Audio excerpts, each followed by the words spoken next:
Menjaga kebersihan rumah sangatlah penting agar Anda dan anggota keluarga lainnya bisa selalu nyaman beraktivitas di dalamnya. Rumah yang bersih juga dapat membuat Anda sekeluarga tetap sehat. Membersihkan rumah memang kadang menjadi hal yang sangat melelahkan.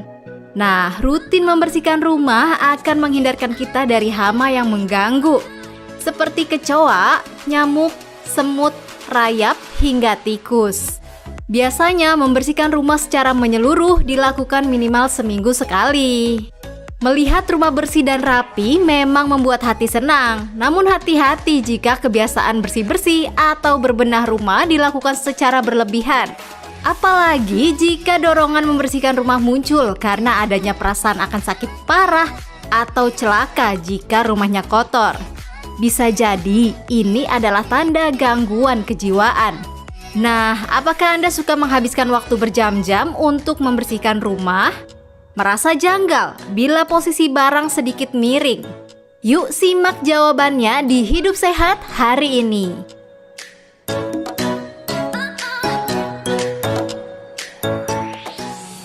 Bersih-bersih rumah adalah hal yang baik karena membuat kita lebih nyaman dan merasa lebih sehat. Namun, apakah kalau kita berlebihan nih dalam membersihkan rumah sampai detail banget Dok Nisa ya, kadang-kadang bolak-balik nih, udah bersih belum ya, udah bersih belum ya. Nah, ini apakah suatu gangguan Dok Nisa? Nah, Dok Nisa ini berapa kali Dok untuk membersihkan rumah dalam seminggu? Paling pagi sama malam ya Dok ya, sebelum Tiap hari tidur ya? yang pasti. Iya. Nah, kalau andai kata ada yang nggak bersih atau mungkin letak meja agak bergeser, itu bikin kepikiran nggak? Tergantung Dok, kalau misalnya lagi rajin aku benerin, tapi kalau lagi capek ya udahlah ntar Cek aja ya. gitu ya. Nah, ini sangat topik yang apa ya, sangat menarik Dok Nisa ya, karena kita akan membahasnya bersama Dokter Lahargo. Dok, dokter kan mungkin sangat sering menghadapi pasien Dok ya, yang merasa itu hidupnya agak lengkap kalau belum melakukan pekerjaan sampai detail banget ya. Nah, Dok Nisa mungkin ada yang mau ditanyakan ke Dokter Lahargo? Iya benar banget nih Dok. Mungkin perempuan ya, itu identik dengan suka bersih-bersih biasanya. Nah ini banyak jadi pertanyaan adalah selalu ingin bersih-bersih rumah, terus merasa rumah selalu kurang rapi gitu Dok.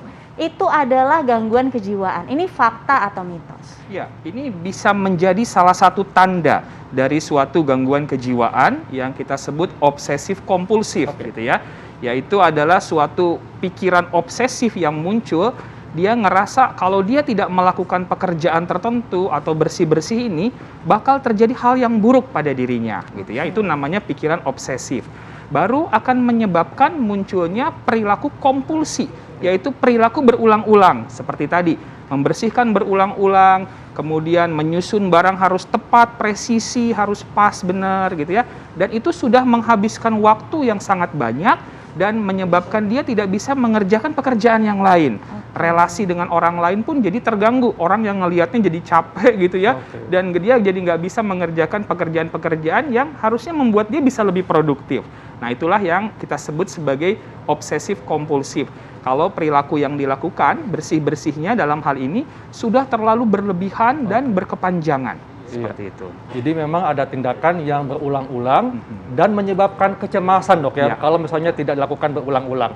Nah Dok, ini ada juga kalau misalnya nih ada orang yang tiba-tiba menjadi stres kalau perabotan rumahnya bergeser sedikit dan itu betul-betul membuat dia ingin melakukan kembali berkali-kali, berulang-ulang. Nah ini bisa menyebabkan dia menjadi mengalami gangguan kejiwaan. Ini fakta atau mitos Dok? Itu fakta gitu ya. Karena ketika kita kemudian melakukan perilaku kompulsi, gitu ya, sebenarnya dasarnya kita mengalami stres, kita mengalami suatu kecemasan, mengalami suatu kekhawatiran. Karena kalau ini tidak kita lakukan, bakal terjadi hal-hal yang kurang baik dalam kehidupan kita. Seringkali yang kita pikirkan itu juga hal yang nggak masuk akal malah, atau magical thinking gitu ya. Contohnya ada beberapa misalnya pasien saya, dia cuci tangan berulang-ulang gitu ya. Nah, dalam pikiran dia, kalau dia tidak melakukan ini, nanti akan ada kuman dalam tangannya. Nanti kuman ini akan masuk ke makanan yang dia olah. Dan ini akan menyebabkan anak dan suaminya menjadi sakit. Kalau udah sakit harus dirawat, bisa meninggal dunia. Nah, sampai sejauh itu pemikiran obsesinya. Sehingga, dan itu munculnya repetitif, berulang-ulang, terus-menerus muncul dalam pikirannya. Dan itulah yang mendorong dia melakukan perilaku kompulsi, perilaku berulang-ulang, yaitu cuci tangan. Begitu cuci tangan sekali, udah bersih belum ya? Kayaknya belum, dia ulang lagi. Karena obsesi itu mengganggu dia, bikin dia stres dan bikin dia cemas. Selain perilaku kebersihan, perilaku obsesi yang lain, kompulsi yang lain juga misalnya mengecek pintu berulang-ulang gitu ya. Misalnya udah dikunci nih, kayaknya belum nih, kunci lagi gitu ya. Buka, kunci lagi, atau ngecek kompor gitu ya. Udah dimatiin belum tadi ya? Cek. Udah keluar rumah nih, bisa masuk rumah lagi, ngecek kompornya lagi gitu ya. Atau juga menghitung, counting gitu. Dia takut tidak pas, takut kurang benar perhitungannya sehingga dia lakukan berulang-ulang. Dan itu semua didahului oleh munculnya pikiran obsesi yang berulang-ulang terhadap sesuatu yang mengkhawatirkan, mencemaskan bakal terjadi kalau dia tidak melakukan perilaku kompulsi tersebut. Oke, nah dok, tapi kan sebenarnya itu kan teliti ya dok ya, kehati-hatian. Nah apalagi lagi pandemi seperti ini, banyak dari kita otomatis jadi rajin sekali bersih-bersih gitu. Atau ya pulang membersihkan sesuatu, sedikit-sedikit semua disemprot gitu kan. Nah itu bagaimana indikasinya jika itu sudah menjadi sesuatu yang berlebihan atau mengkhawatirkan gitu dok? Ya, pertanyaan yang menarik ya Dokter Nisa, karena memang di tengah pandemi ini kebersihan kayaknya yang paling utama gitu ya, cuci tangan, kebersihan rumah dan yang lainnya. Nah, indikatornya adalah kalau perilaku bersih-bersih yang kita lakukan itu sudah menimbulkan penderitaan bagi kita. Penderitaan tuh gimana?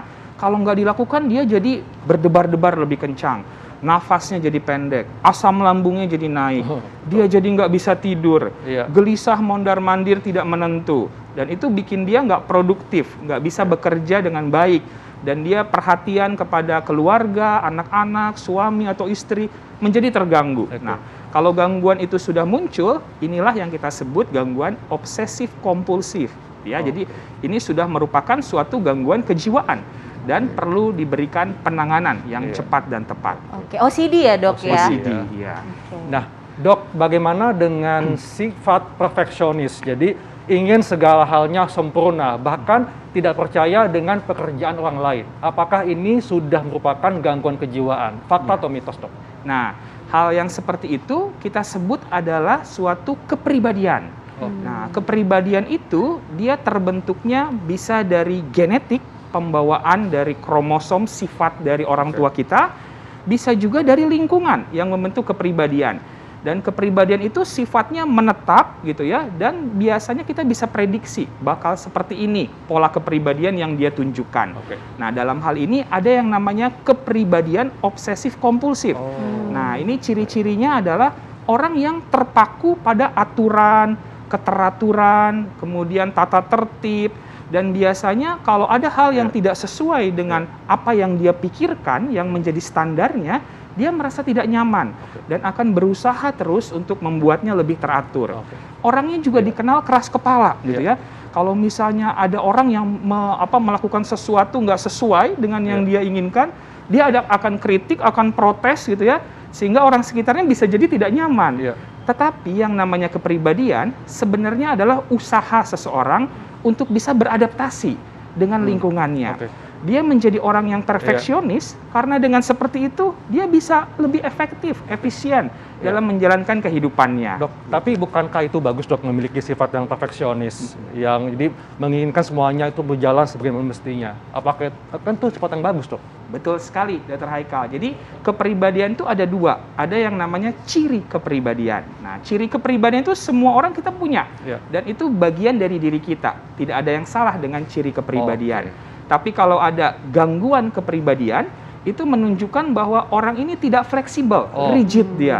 Nggak bisa menyesuaikan diri, pengennya begitu terus dengan kepribadiannya. Ada penyesuaian dengan lingkungan, dia tidak bisa berubah. Nah, itu sudah kita sebut gangguan kepribadian. Apalagi kalau udah mengganggu ke relasi dan fungsi kehidupan sehari-hari. Oke, baik dok. Ini menarik banget nih dok, karena ini relate dengan kehidupan kita sehari-hari. Nah, tapi fakta mitos selanjutnya ini akan kita bahas sesaat lagi, tetap di Hidup Sehat. Nah, penting sekali bagi kita untuk menjaga kesehatan mental. Sama halnya dengan orang yang suka bertindak berlebihan, merasa segalanya itu baik dan merasa bangga, bahkan dia merasa tidak ada yang salah dengan dirinya atau kebiasaannya merupakan gangguan kejiwaan nih, Dok. Ini fakta atau mitos? Ya, itu salah satu tanda dan gejala dari gangguan jiwa. Bahwa dia merasa dirinya benar, sehingga dia melakukan apa-apa tuh sesuai dengan yang dia pikirkan saja gitu ya. Dan yang sudah pastinya akan membuat diagnosis gangguan jiwanya itu jadi confirm adalah kalau itu sudah memberikan suatu penderitaan mengganggu fungsi kehidupan sehari-hari. Apalagi dia jadi terganggu dalam lingkungan kerjanya, dalam tim kerjanya, relasi di keluarga dengan pasangan, dengan anak-anak, orang-orang sekitarnya merasa tidak nyaman dengan keadaan perilaku yang dia tunjukkan itu. Nah, itu sudah menunjukkan bahwa ini ada suatu tanda dan gejala dari suatu gangguan jiwa, sehingga perlu dilakukan konsultasi ke profesional kesehatan jiwa. Setuju, Dok. Iya. Oke, baik. Apa nih tipsnya, Dok? Kalau seandainya kita sudah kita kadang nggak sadar nih, kalau kita tuh ternyata mengalami OCD atau Obsessive Compulsive Disorder. Betul. Nah, itu gimana, Dok, tipsnya? Ya, jadi Obsessive Compulsive Disorder itu memang suatu gangguan kejiwaan gitu ya, yang perlu kita kenali tanda dan gejalanya.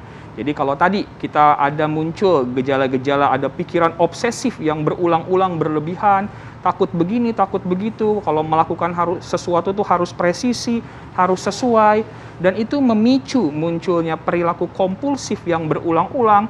Di kamar mandi bisa sampai 2-3 jam membersihkan diri, cuci tangan sampai berpuluh-puluh kali, ngecek pintu sudah jauh keluar dari rumah, balik lagi, itu sudah mengganggu sekali.